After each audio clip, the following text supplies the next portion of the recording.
Charlie Kirk's assassination is tragically now more evidence of the rise in political violence in this country. Former Congresswoman Gabby Giffords posted tonight, the democratic societies will always have political disagreements, but we must never allow America to become a country that confronts those disagreements with violence. Giffords, of course, was shot in. Okay, pay very close attention to this timeline right now, because besides Gabby Gifford in 2011, notice the years, notice the pattern, okay? The head in 2011 at a campaign event in her home state. 6 people were killed and 12 others were injured. In 2017, Republican Congressman Steve Scalise shot at the baseball game, the congressional baseball game in Washington. Barack Obama, Hillary Clinton, and Joe Biden and this network, all targets of bomb and death threats in 2018. Governor Gretchen Whitmer, a Democrat, the subject of a domestic terror plot in 2020. The January 6th riots, there were chants for hanging Mike Pence and Nancy Pelosi. 2022, Speaker Pelosi's husband was attacked in a home invasion, and Republican Congressman Lee Zeldin was confronted on stage by a man with a weapon.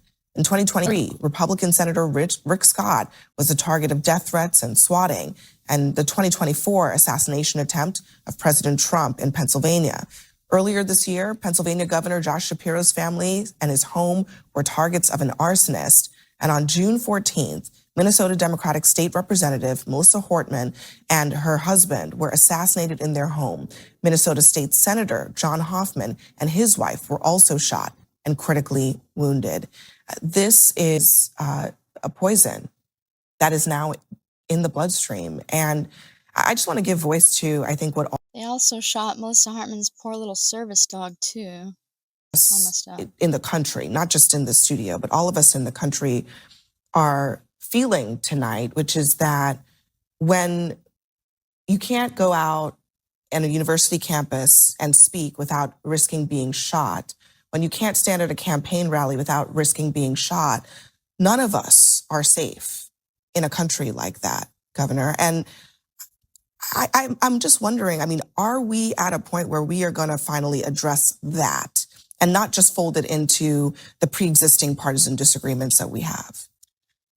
Well, I think you put your finger right on one of the main points here, Abby. And I had a chance today to do some research, including running what are the reasons for political violence or triggering dramatic political violent events through several AI chatbots. And there are numerous factors, but 3 of the most prominent that kept coming over and over again. 1 was dehumanization of opponents. 2 was identity cleavages. And 3 was disinformation and conspiracy theories. Does that sound familiar to your viewers, to anybody at this table? We're resonates with all of us. And I would add just 2 more. These are mine. We have a major mental health crisis in this country. We have way too many people out and about who are disassociated, who are seriously mentally ill, some of whom, not all of whom, are prone to violence. And for those individuals, we need better solutions. And the last one is undeniably, we have a political hysteria, commercial, industrial complex in this country that whips people into a frenzy. And why is that? Those are all, I think, incredibly valid points. I just want to play, though. I mean, we heard from the president tonight. We played a little bit from him earlier today about Charlie Kirk, who I know is such a huge part of his coalition. But he also broadened this out. We don't have a suspect yet, but he broadened this out to what he described as those who contributed to this atrocity. I want you to listen to this. It's a long past time for all Americans and the media to confront the fact that violence and murder are the tragic consequence of demonizing those with whom you disagree day after day, year after year, in the most hateful and despicable way possible. For years, those on the radical left have compared wonderful Americans like Charlie to Nazis and the world's worst mass murderers and criminals. This kind of rhetoric is directly responsible for the terrorism that we're seeing in our country today, and it must stop right now. He changed political culture. I hate that he can't be a president for us all. He is only a president for his own cult. He is so unworthy of this job, this title, this role, whatever, because he is to blame. More than anything, more than anybody, he's the root cause of it all. Are you kidding me? I cannot believe he doesn't have the balls to tell his side to calm down. Sure. He went where other candidates had not before. You ran for president, you didn't talk like Donald Trump. And demonizing is part now of the repertoire of political speech. And yet, Gabby Giffords is right. We should not settle our disagreements through violence, but we do. And I think the sickness is in the civic soul of the country and our phones. We have become accustomed to demonizing each other because we don't know each other anymore. We have segregated ourselves into these little culturally pure, politically pure neighborhoods and states even. And when you ask Republicans to describe the typical Democrat, they describe a kind of monster version of the typical Democrat. When you ask a Democrat to describe the typical Republican, they describe someone far more extreme than most people who voted for Donald Trump. We don't know each other anymore. I think he's right about part of it. And then he didn't even... How about setting an example? How about starting from now? That'd be great. And he left so much out. The guy before him, left so much out. But I think you have to look at the whole picture, which is that, to your point, that kind of language is happening on all sides of the political spectrum. And you can't really look at political violence, including even if you just took a snapshot of this year, and say that it's only coming from one side of the political spectrum. And that is what makes it an American problem that we have to address, not a partisan problem. Sure. But Abby, excuse me, I'm thinking of Gabby Giffords. It would be good if one Democrat does what I have come on this network and said a million times. And I've looked at my own party, and when they're wrong, I've addressed that and said that and agreed with them. Listen to Joe Borelli here, okay? And by the way, if you're liking this video, please like and subscribe. It helps in all kinds of ways. Thanks. A lot of people who are of the left, of the Democratic Party, use the term Nazi, use the term fascist. Southern Poverty Law Center called Turning Point USA a right-wing extremist group, something on those lines. Those things aren't true. And when you hear like the Vice President of the United States call Trump and his supporters downstream fascists and Nazis, it would be good for someone to come out and just acknowledge what we all know, that isn't the case. I think, though, bigger picture, we have to learn to differentiate between anger and hate in politics. Anger is what gets young people out there in the streets, putting up flyers, knocking on doors, advocating for candidates. It's what gets people to run for office. It's why people voted for Barack Obama or Donald Trump or whoever. Anger is a good force in politics. Hate and that dehumanization that was just mentioned, that is the problem. When you see your political opponent as subhuman, when you see them as a Nazi, when you see them as a fascist, you can mentally justify doing extreme things. That's the line that nobody in this system should cross. Yeah, I totally agree. I guess I just wonder. No, Sherlock. Like, why do you think this whole label? I mean, Donald Trump to read the Hitler book. I mean, in the divorce papers with Ivana, she said it disturbed her how much he read the Hitler book, Mein Kampf, and he had it next to the bed, and he would just glorify it. He uses the same language, and not only that, but let me play this clip for you real quick. You're a little bit more than a far-right Republican. Hey, what can I say? I think you can say I'm a fascist. Yeah, I am. This is why you need fascism, okay? See?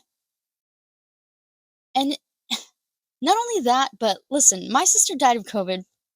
I don't know why, but MAGA makes fun of my dead sister for dying of COVID because COVID's not real. And let me tell you, they go hard. They go really hard. For example, this is just a tiny, tiny sliver of the kind of stuff I get. I get cyberbullied, I block them, and they make new, whatever. A ton of MAGA people have been bullying me for having a dead sister. Also, my son died 2 weeks after my sister, and I won't even put up the stuff they say about him. I'm not even sure YouTube would allow it, but just to give you a taste, you do not see anybody except right people, MAGA people, Republicans, doing this kind of stuff. And then you wonder, oh, why is this? And you know what? This is MAGA on MAGA crime. This is white on white crime.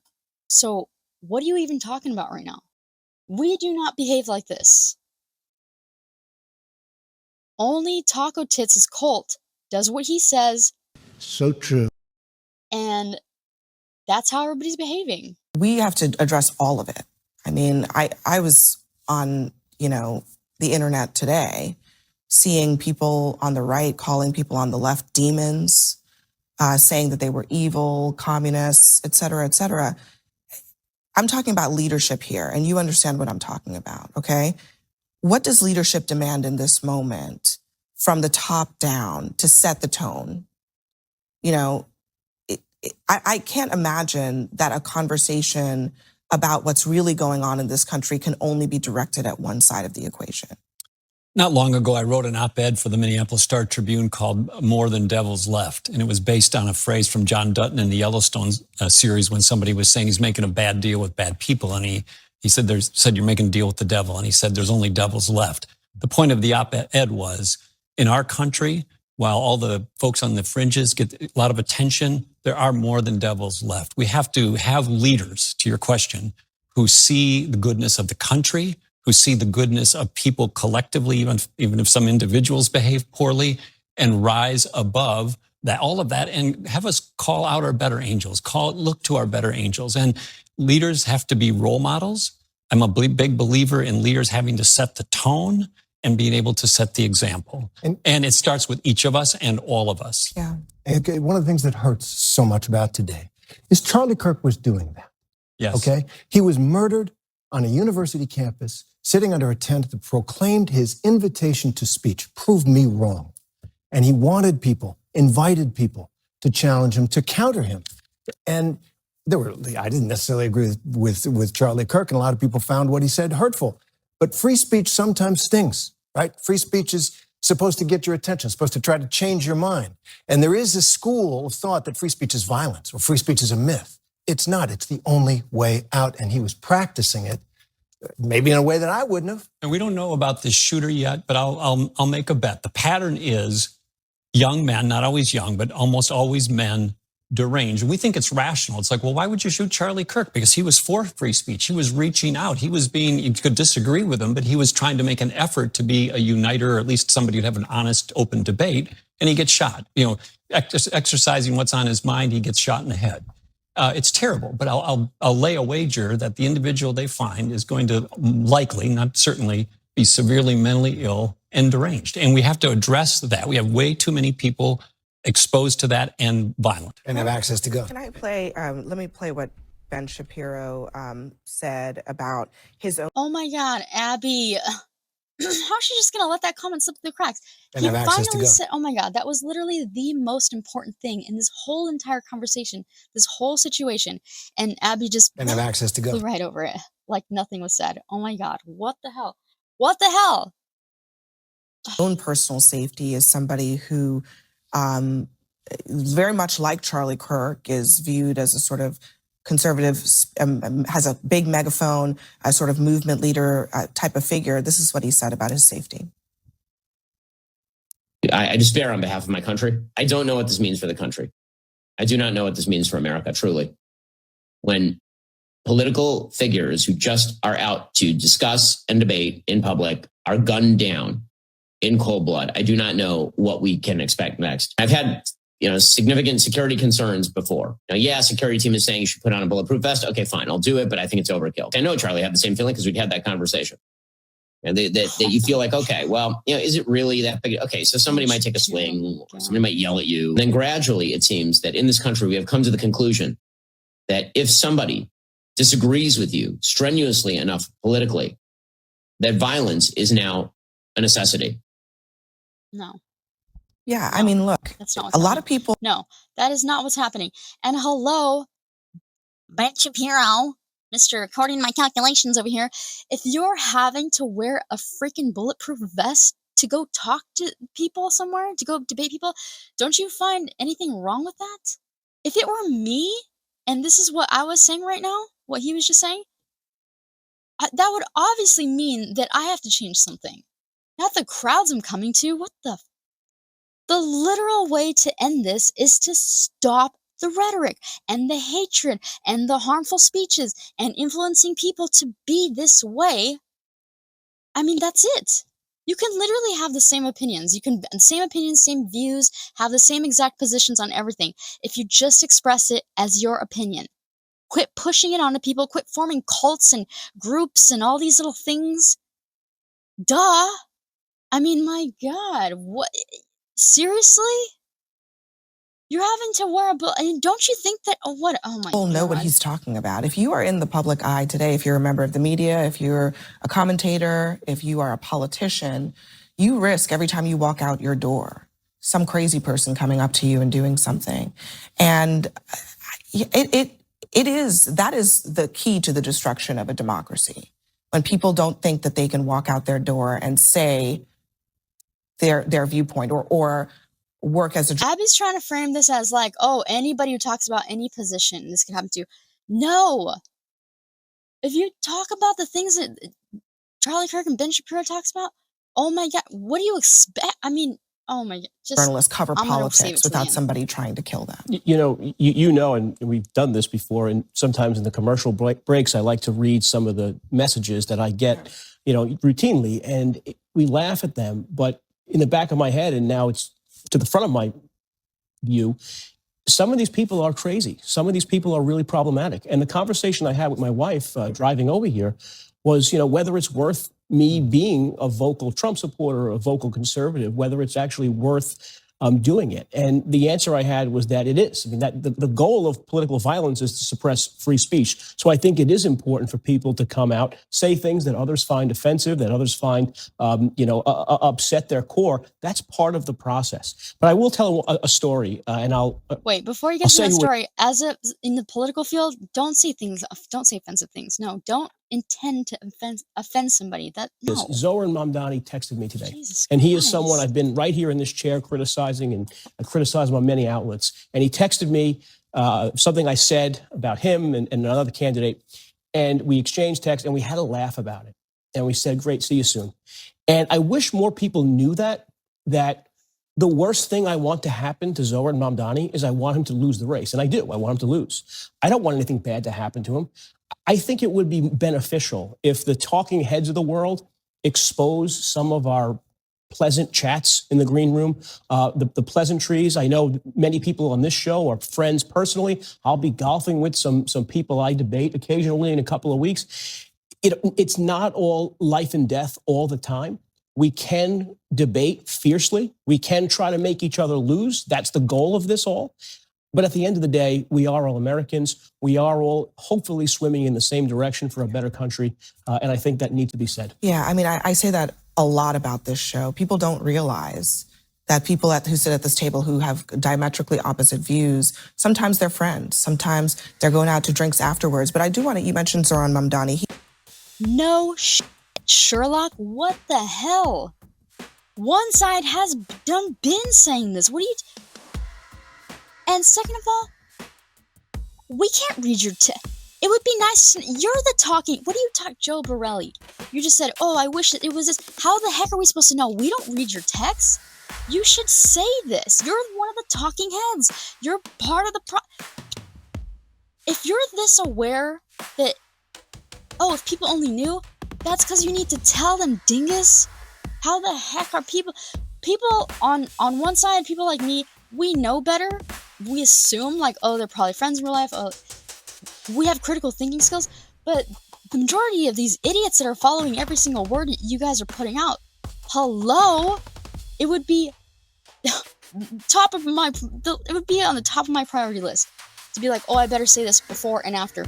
Oh, I better, express this. Because the fact that Zoran texted you, I never in a million years would have guessed that. I mean, he's over here saying, I don't want anything bad to happen to Zoran. I did not get that impression at all. Mind-blowing. Okay, the difference between sharing your beliefs, such as I think this, I live this way, and actively persuading others to adopt harmful ideologies, such as you should also think this, live this way, and here's why you're wrong if you don't. Like when somebody deliberately glamorizes racism, sexism, homophobia, and makes it look cool or says it's God's will, then you're not just expressing, they're not just expressing themselves. They're training the next generation to hate. That's a weapon, not an opinion. I don't know why they're playing dumb. And when you weaponize speech like that, you can't be surprised when it creates intense backlash. That doesn't make violence right, but it makes it predictable. Hello? If you pour gasoline every day, you can't be shocked when there's eventually a fire. You can defend your right to speak, but don't act shocked when your sermons recruit arsonists. Free speech isn't a license to arm people with hate and then play innocent when they use it. Hello? I mean, for real, dog? I can't even believe I even have to say this. Accurate facts matter. Leaders have a duty to report truthfully, not to spin events to fit a political script. Misdirection from the top is a responsibility failure. Big time. Big time. This is mostly to get money anyway. I mean, most of these people, a lot of these people spinning this rhetoric are doing it for money and fame or clicks or whatever. To be honest, that's really the truth. I don't know how balls deep Charlie was in. I don't know how much he truly believed in this. He was somewhat aware. But when governors, officials, and media start labeling a shooter leftist or black or trans against all evidence, even after now it's shown that he was a MAGA supporter. That's not a defense, that's scapegoating. It requires public anger towards innocent people and tells extremists it's safe to lie for political gain. It also normalizes blaming entire groups instead of holding the perpetrator and the rhetoric that inspired him accountable. What kind of stuff is that? If the shooter is part of the movement that's been preaching hatred, training followers, and celebrating violence, then this is their rhetoric firing back on them.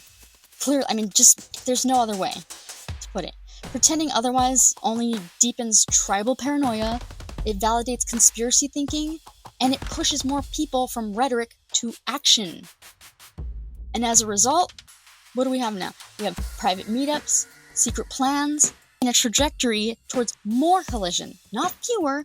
I see all these people's TikToks saying, oh, let's meet up. Is it time now? Because I'm fucking ready. Is anybody else fucking ready? Because I am. A liberal leftist shot Charlie Kirk in the neck. And Charlie Kirk is gone because of politics. I think it's time we get a big group together of like-minded individuals and we start discussing things amongst ourselves. Good morning, everybody. We are going to meet at Harbor Freight in Cookville in the parking lot at 11 a.m. Plan something against these Dems. Spin it however you want, facts are stubborn. This was their own rhetoric boomeranging home. So smearing victims or inventing culprits doesn't stop the problem. It fans the flames and signs the invite for the next attack. Okay, so listen. Nobody wins when we trade facts for fury. If you care about your kids, if you care about your neighbors, if you care about your own safety, ask yourself, does calling for a war or celebrating violence actually protect any of that? Leaders who preach rage are asking you to carry their fight for them. Real strength is taking responsibility. Check the facts, demand accountability from your own side, and refuse to let fear be the coach. If someone lied to you about who did this, that lie is doing the same damage as the shooter. Put down the slogans, verify the facts, protect your community, all by rejecting revenge. Especially as a policy. Reject revenge. You guys are treating it as some sort of policy. Violence doesn't solve propaganda. We both want safety. Let's focus on steps that actually make things safer, not revenge. Revenge is not worth it. We are your fellow Americans. It's us. Alright, kids. Be good. Calm down. Phone a friend. Take a walk. Or better yet, you should just watch all my Jennifer Welch episodes.